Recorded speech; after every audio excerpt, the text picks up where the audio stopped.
सबसे पहले मनोज जी आपसे जानना चाहूंगी कि अभी फिलहाल जो ये युद्ध की स्थिति तो कहीं पर भी सुलझती हुई दिखाई तो नहीं दे रही है, जिस तरीके की बयानबाजियां देखने को मिल रही हैं और सोना भी एक सीमित दायरे में कारोबार करता दिखाई दे रहा है। पहले कहा जा रहा था कि $4500 का लेवल अगर ब्रेक करेगा तो वहां से एक बार नीचे डाउन साइड जा सकता है बाजारों में, लेकिन यहां से फिर से रिकवरी $4450 के आसपास मार्केट गया और वहां से अगेन हमने बाउंस बैक आते हुए देखा। तो ऐसे में क्या स्थिति बनती हुई सोने के अंदर देखने को मिल रही है? नमस्कार रूपा जी। मेरा मानना है कि यहाँ पे जब उलझन जरूरत से ज्यादा हो तो सॉल्यूशन भी वहीं से निकल के आता है। और अभी हम देख रहे हैं कि लगातार यहाँ पे यूएस और ईरान प्रयासरत है कि कैसे भी करके जो युद्ध है उसको अब टाला जाए और वहां पे समझौता जो है निकल कर आए। हालांकि अभी भी यहाँ पे जो पीस डील के जो पॉइंट्स है उनके ऊपर दोनों देशों की सहमति नहीं है, लेकिन जिस तरह से हम देख रहे हैं कि यहाँ पे जो दुनिया के बड़े देश हैं, चाहे वो चाइना हो, रशिया हो या भारत हो, जिस तरह से लगातार प्रयासरत है कि अब जो वेस्ट एशिया के कॉन्फ्लिक्ट है वो जल्द से जल्द सेटल होना चाहिए। तो हमारा मानना है कि by month of May end या जून फर्स्ट वीक में कुछ न कुछ यहाँ पे कॉन्क्रीट सॉल्यूशन जो है इस वॉर का निकलता हुआ नजर आएगा और वो पूरे ग्लोबल कमोडिटी मार्केट के लिए एक बड़ा पॉजिटिव ट्रिगर हो सकता है। जहां तक सोने की बात है, आप बोल रहे हैं कि यहाँ पे एक दायरा बना हुआ है, तो निश्चित रूप से यहाँ पे हम मिक्स्ड फंडामेंटल के चलते एक दायरे में ही सोने को ट्रेड होते हुए देख रहे हैं। जहां सेफ हेवन बाइंग वॉर के चलते सपोर्ट कर रही है, तो वहीं दूसरी ओर ब्याज दरों में बढ़ोतरी की चिंता, इन्फ्लेशन की चिंता, इन सारे कारणों से हम देख रहे हैं कि गैस जो है वो ऊपरी लेवल्स पर कैप भी होते हुए दिख रहे हैं। तो हमारा मानना है कि जैसे ही यहाँ पे कोई भी शांति समझौता दोनों देशों के बीच में होगा तो वो एक बड़े पॉजिटिव ट्रिगर का काम करेगा प्रीशियस मेटल्स के लिए।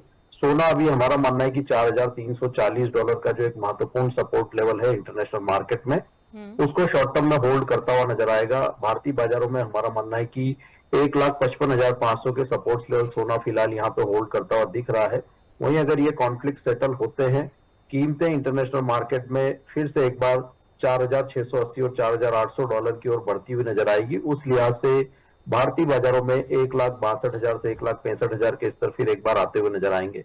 तो बहुत ज्यादा गिरावट की संभावना यहाँ नजर नहीं आती है और हमारा मानना है कि जैसे ही यहाँ पे जो डिस्प्यूट है वो सेटल होंगे तो एक बड़े पॉजिटिव ट्रिगर के रूप में सोने और चांदी की कीमतों को सपोर्ट करते हुए नजर आएंगे। सुगंधा, आपको क्या लगता है कि ईरान यूएस तनाव के बीच सोने में सुरक्षित निवेश वाली खरीदारी क्यों नहीं देखने को मिल रही? क्या बढ़ती महंगाई अभी भी गोल्ड के लिए नेगेटिव संकेत बनती जा रही है? और फेड अगर ब्याज दरें बढ़ाता है तो सोने में कितनी बड़ी गिरावट एक्सपेक्ट की जा सकती है? Good morning Rupa ji, thanks for having me. See, अभी मेरा ऐसा मानना है कि गोल्ड के प्राइसेस काफी हद तक सपोर्टेड नजर आ रहे हैं। जब तक 4490 4500 पर आउंस का लेवल वीकली टाइम फ्रेम पर होल्ड कर रहा है, तब तक बहुत ज्यादा यहाँ पर हम गिरावट अभी नहीं आते हुए देखेंगे। इसके साथ साथ रूपी का काफी हद तक सपोर्ट मिल रहा है। यहाँ पे रूपी हम अगर इस साल देखें तो 7% तक डिप्रिशिएट कर चुका है। सो इंडियन मार्केट्स में अगर देखें तो गोल्ड के प्राइस से प्रीमियम पर ट्रेड करते हुए नजर आ रहे हैं, plus the import duty component. अभी इंटरेस्ट रेट हाइक को लेके कोई बहुत ज्यादा इंडिकेशन निकल के नहीं आई है। इवन दो मिनट्स में कुछ हद तक पॉलिसी मेकर्स का ये मानना था कि ईजिंग बायस को पॉलिसी स्टेटमेंट से हटा देना चाहिए और उनके साथ में ये भी मानना था कि रेट हाइक तभी जरूरी रहेंगे अगर ये इन्फ्लेशन परसिस्टेंट बन जाएगी।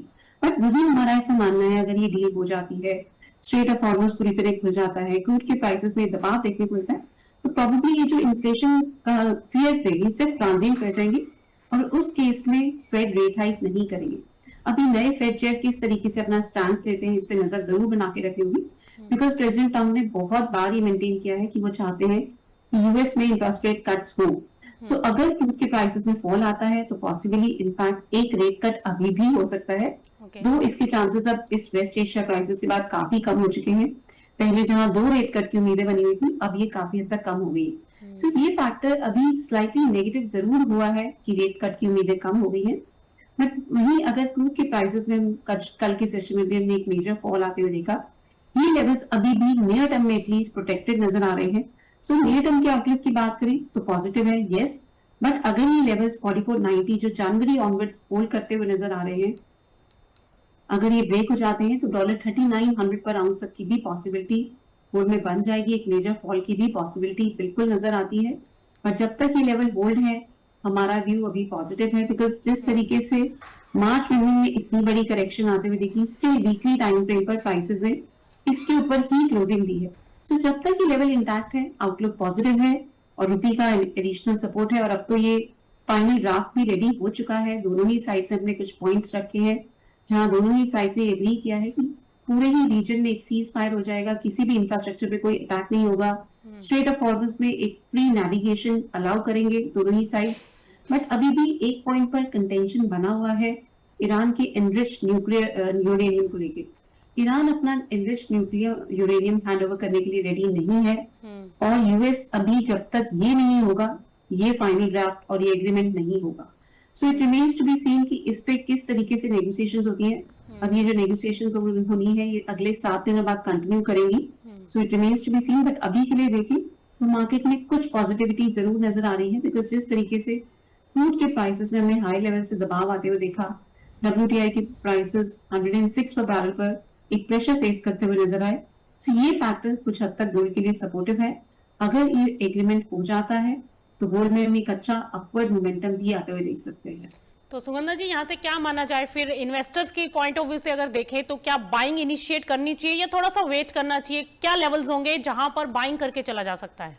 बिल्कुल मेरा रूपा जी यही मानना है कि 1,58,000 1,55,000 ये दोनों बहुत क्रूशियल सपोर्ट एरियाज हैं। अगर कोई भी नियर टर्म के लिए बाइंग करना चाहता है तो इन दोनों प्राइस पॉइंट के आसपास बाइंग की जा सकती है।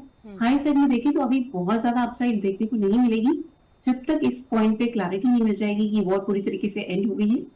बट हायर साइड में देखें तो 1,62,000 इमीडिएट रेजिस्टेंस रहेगा, वहां तक के टारगेट्स देखने को मिल सकते हैं। अगर 1,62,000 के ऊपर प्राइसेस सस्टेन करते हैं तो नेक्स्ट लेवल्स रहेंगे 1,65,000 एंड 1,68,000। इससे ऊपर अभी प्राइसेस जाते हुए नजर नहीं आ रहे हैं, बिकॉज इंटरनेशनल मार्केट में भी देखें तो 4770, 4868 ये दोनों की रेजिस्टेंस एरियाज रहेंगे। सो अभी ये सारे लेवल्स के हिसाब से अगर हम देखें तो ओवरऑल रेंज को मैं दोबारा से मेंटेन करना चाहूंगी 1,55,000 on the down side, high side में 1,68,000। बायस पॉजिटिव है बिकॉज जब तक ये सपोर्ट लेवल्स होल्ड कर रहे हैं बाइंग की जा सकती है।